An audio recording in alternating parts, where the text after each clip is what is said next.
So how did we get this? How did we get to the two-party system? It happened pretty early on during George Washington's presidency. We had the Federalists. The Federalists almost wanted kind of a royal government back. They were very much in favor of big government with an overreaching executive and just a lot of power emanating from the nation's capital that the states would have to follow. The anti-federalists were the exact opposite. They wanted just leave me alone. They wanted states' rights. They wanted power with the governors, even if that. They wanted nothing to do with the political system that we had just fought a revolution to overthrow. So Alexander Hamilton led the Federalists. Thomas Jefferson, our third president, led the Anti-Federalists. And I have to say my favorite president, which later became the Democratic Republicans. So Anti-Federalist, Democratic Republicans, if you see that on the tests, it's the same thing. So the Federalist Party, they advocated, as I said, a very strong central government, and they held power for a very short amount of time, from 1789 to 1801. In 1801, if you didn't know, was the year that John Adams I, his term was up. Now, back at the founding, political parties were considered to be hostile to a Republican form of government. And we're going to read Washington's farewell address here coming up in fairly short order. And you'll see where Washington felt that way. He was able, Washington that is, to exercise, and this again is something that, I'm not entirely in agreement with the book. He was able to exercise nonpartisan leadership during his presidency, which lasted 8 years, from 1789 to 1797. And the reason I say that I disagree and I'm kind of iffy about that statement is that his cabinet was mostly Federalist. So the advice that he was getting, and his vice president, John Adams, was Mr. Federalist. So the advice that he was getting was Federalist. And I have to think that that would sway decision-making and how the Washington administration was governing. Now, you may disagree with that, and that's perfectly fine. That's your right to do so, but that's just my thought on it. So this was the symbol of the Federalist Party. This I believe it's called a cockade. It came from the French Revolution. The French, it was red, white, and blue over there, but there were strong divisions that developed over Secretary Hamilton's fiscal program. He wanted that national bank, and President Washington supported this. Again, it's just another... I think there are just too many coincidences of Washington taking Federalist advice to really say that he was Mr. Nonpartisan. He might have not belonged to a party, but I don't know. He supported Secretary Hamilton's program. So Hamilton and other advocates of a strong central government formed the Federalist Party in 1791. Now, back in the day, when you were running for president, and back in the day with these two men, this house did not exist yet, just so you know. Back in the day when you were running for president, whoever got the most votes became president. Whoever got the second most amount of votes became vice president, which is how you had, after Washington, a Federalist president in John Adams and an anti-Federalist vice president in Thomas Jefferson. And again, this house wasn't around yet. It would be at the real tail end of Adams's administration, but certainly not in this form. And it was fixed and upgraded and mended a little bit after the British invaded in 1812 anyways. So the Federalist Party, they had big differences with their political opposition, led by Jefferson and his friends, and that hardened, and the Federalists became a real legitimate political force and succeeded in electing John Adams to the presidency in 1796, replacing George Washington. And the Federalists did not hold power again after Adams left office. And there are many reasons for that. Two might be Jefferson's party's political skill, and Adams's party, the Federalists, they were either unwilling or lacked the capacity to organize politically.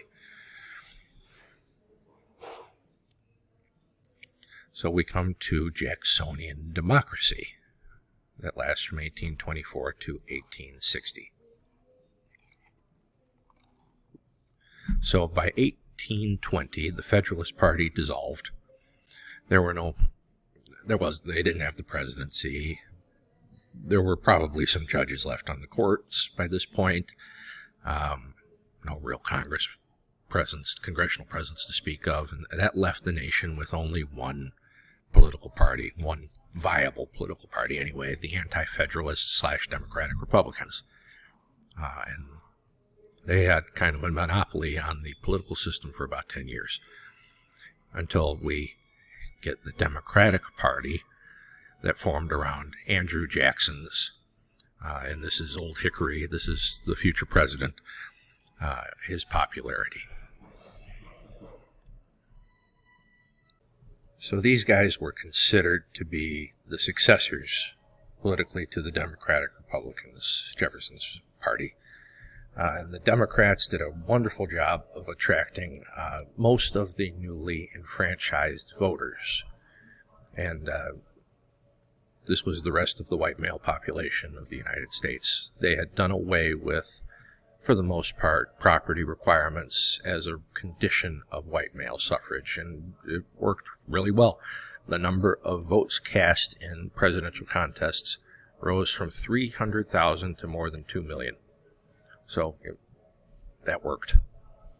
Were we where we needed to be? No, but we were on the way. You can't look at history from the lens of today. You have to look at it from 1824 to 1860. So Jackson's vice president, was Martin Van Buren, and he served as the political organizer behind the Jacksonian movement. And he established a central party committee, state party organizations, and party newspapers. And that's still, didn't mean to click, that's still around today. There is certainly a Republican and Democratic Central Party Committee, the DNC and the RNC. They have state party organizations, the Illinois Republican and Democratic parties, and party newspapers. I don't know if, I've never been a member, I confess, of the Republican or Democratic parties. I don't know if they have party newspapers, but I know some third parties do.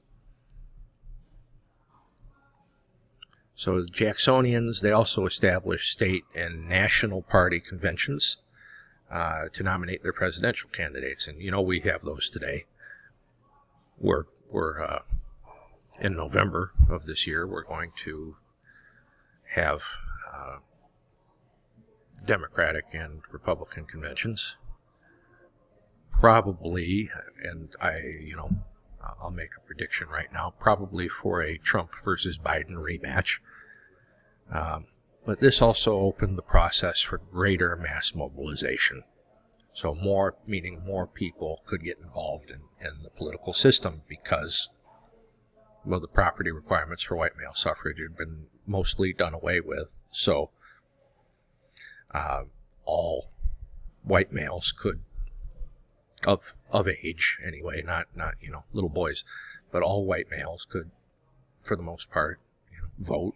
They could run for office. They could do this and that and the other thing, Jacksonian democracy here made sure that that could happen. Jackson was a polarizing figure, to say the least.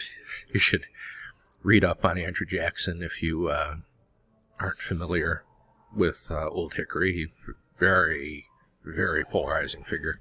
You loved him or you hated him, and there was nothing in between. So his opposition, and there was one, coalesced into the Whig Party under Henry Clay, who was Speaker of the House of Representatives for quite a long time, 1811 to 1820. Certainly more than the 9 months Kevin McCarthy was Speaker. Now, the competition between the Whigs and the Democrats was usually pretty closely matched and pretty competitive. And that's true up to the present day, right? The Republicans and the Democrats, it's pretty closely matched, pretty competitive. Right now, you know, in the House, the Republicans have a pretty razor-thin majority, and in the Senate, it's the same, right? Vice President Harris has to come in and break ties every other day, it seems like to me.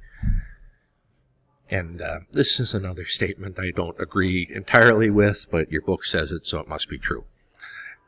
It brought the United States the first broadly supported two-party system in the Western world.